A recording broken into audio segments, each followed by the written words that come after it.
Hello friends, I am Kankana lifestyle তোমাদের সবাইকে স্বাগত। আশা করি তোমরা সবাই খুব ভালো আছো, আমিও খুব ভালো আছি। তো সকাল সকাল ঘুম থেকে উঠেই কিন্তু চা করে নিচ্ছি। আর এইদিকে রয়েছে রুটি আর আলুর তরকারি, একটু পটল দিয়ে, টমেটো দিয়ে, কাঁচা লঙ্কা দিয়ে আলুর তরকারি। শুধু আলুর তরকারি খেতে কিন্তু ভালো লাগে না সবসময়, তো তাই জন্য একটুখানি পটল দিয়ে দিলাম। আর এখানে আমি রুটি করছি, দেখো রুটিটা কিন্তু আমি আগে পারতাম না, কিন্তু এখন বেশ ভালোই পারি দেখে মনে হচ্ছে। তো এখানে নিয়ে নিলাম রুটি আর আলু ভাজা।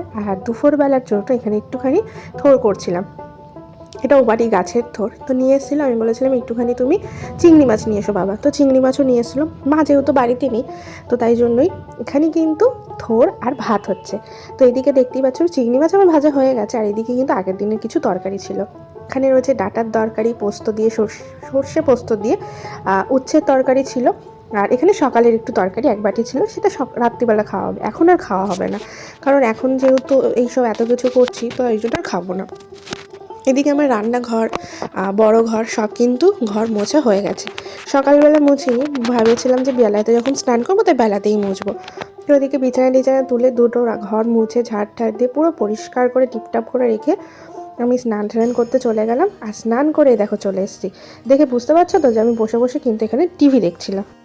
টিভি দেখতে দেখতে দেখলাম ভাই এখানে এসে কিছু একটা করছিল বা বলছিল মনে হয়, তাই আমি এখানে কথা বলছিলাম। আর এদিকে আমি সব খাবার দাবার এনে রেডি করে রেখে দিয়েছি। আর এই দেখো ভাই কিন্তু আবার এখানে দুষ্টুমি করছে, ও স্নান করতে গেছে তারপরেও এখানে এরকম দুষ্টুমি করছে। আর এদিকে আমার পুজো দেওয়া হয়ে গেছে, তোমাদেরকে তো দেখানো হয়নি, শেয়ার করা হয়নি, তাই একটু দেখিয়ে নিলাম। আর বাইরে যেহেতু প্রচণ্ড রোদ্দুর গরম, তাই চারিদিকে দরজা জানলা বন্ধ করেই প্রায় বসে আছি। এদিকে শুধু একটা জানলা খোলা, তাই একটু অন্ধকার অন্ধকার লাগলো। দুপুরবেলায় কোনো কিছু শ্যুট করিনি, একেবারে দুপুরবেলার পরে মানে বিকালবেলার দিকে একটুখানি আঙুর খেয়ে নিচ্ছিলাম, সেটাই তোমাদেরকে শেয়ার করলাম।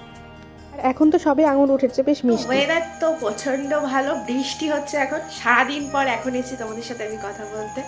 আর এখন বাজে ঘড়ি কাটা 7:05।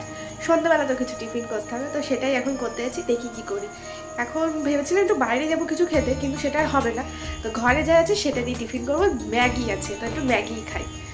আর তোমরা বৃষ্টিতে কী করছো সেটা কিন্তু কমেন্ট করে জানিও। আর অনেক দিন পর কিন্তু আমি আজকে বেশ ভালো একটা ব্লগ দিতে চলেছি, তো তার জন্য তোমাদের কী করতে হবে, সাবস্ক্রাইব মতো। কেউ কি এরকম ডিম ভাজা বাটিতে করেছো? দেখো আমি কিন্তু করেছি আজকের, কারণ এই একটুখানির জন্য কড়াই ভরাতে আমার আর ইচ্ছা করেনি, আর যেহেতু মাও বাড়িতে নেই, তো আমি এটার মধ্যেই করে নিচ্ছি না, একটুখানি তেল দিয়ে, ব্যাস সুন্দর হয়ে গেল। কাল যেহেতু শীতলা পুজো, তাই এখন একটুখানি চাল আর আলু বের করে রেখে দিয়েছি, পান্তা ভাত করতে হবে। তারপর আর কি দেখতেই তো পেলে আমার নিনজা টেকনিকে ম্যাগি বানানো। আর এদিকে তো সব বোতল প্রায় ফাঁকা। বাবাই অ্যাকচুয়ালি এগুলো ভরে, কিন্তু কি জানি মনে হয় মনে নেই, তাই জন্য আর ভরেনি।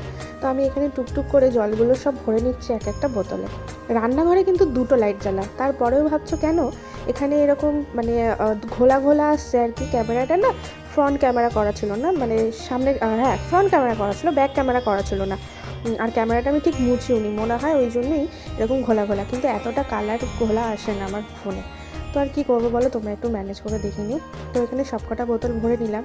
আর রাত্রিবেলা যেহেতু অনেক কিছু করতে হবে, অনেক কিছু বলতে ওই ভাত করতে হবে, প্লাস এইদিকে আর ভাতটা আলু সিদ্ধ দিয়ে ভাতে দেবো, কারণ পরের দিন আলু সিদ্ধ ভাত দিয়ে আমাদের হয়ে যাবে। চানাচুর নিয়ে আসবো ঝাল ঝাল, বেশ খেতে দারুণ লাগে শীতল ষষ্ঠীতে। তো এইগুলো বোতলগুলো ভরা হয়ে গেছে, সব এখানে আমি গুছিয়ে এখানে রেখে দিলাম। 2 দিন চলে যাবে আমাদের, মানে কাল পরশু হয়ে যাবে। তো এটাই। আর এখান থেকে বড় বোতলগুলো যে ভরি, বড় বোতলগুলো থেকে নিয়ে নিয়ে আমাদের খাওয়া হয়ে যায়। আর জারে তো রয়েছে, আর এখানে আমার ভাত উপর দেওয়াও হয়ে গেছে। তো ভাতে তো আলু সিদ্ধ দিয়েই দিয়েছিলাম, আর সকালবেলার একটু তরকারি ছিল, তাতে একটুখানি ডিম ঝুড়ো করে বেশ ভালো করে দিয়ে দিয়েছি। দেখো 9টা 10-এর মধ্যে কিন্তু আমার সব কমপ্লিট হয়ে গেছে। আর এদিকে আমি আটা নিয়েও চলে এসেছি, আটা মাখবো। রাত্রিবেলা তো আমরা সবাই রুটি খাই, আর আমি তো বললামই আগে আগে পারতাম না, কিন্তু এখন দেখছি বেশ ভালোই রুটি বানাতে শিখে গেছি, পায়ের মতো বেশ পাতলা পাতলা গোল গোল রুটি। আগে কিন্তু এত সুন্দর গোল গোল হতো না, ভারতের ম্যাপ আর অনেক কিছুর ম্যাপ হয়ে যেত। যাই হোক, প্রথম প্রথম তো আরও মানে অনেক কিছুই হয় না না, তো তারপরে তো মানুষ আস্তে আস্তে শেখে না, মানুষ তো সময়ের দাস। তো আর কী করবো বলো, শিখে তো গেছি। তো এই যে একটু একটু পুরো মানে একটু পোড়া পোড়া রুটি খেতে বেশ আমার ভালো লাগে। আজকের ভিডিওটা একটুখানি, ভিডিওটা ভালো লাগে like comment share and subscribe করতে ভুলো না, ফলো করতে ভুলো।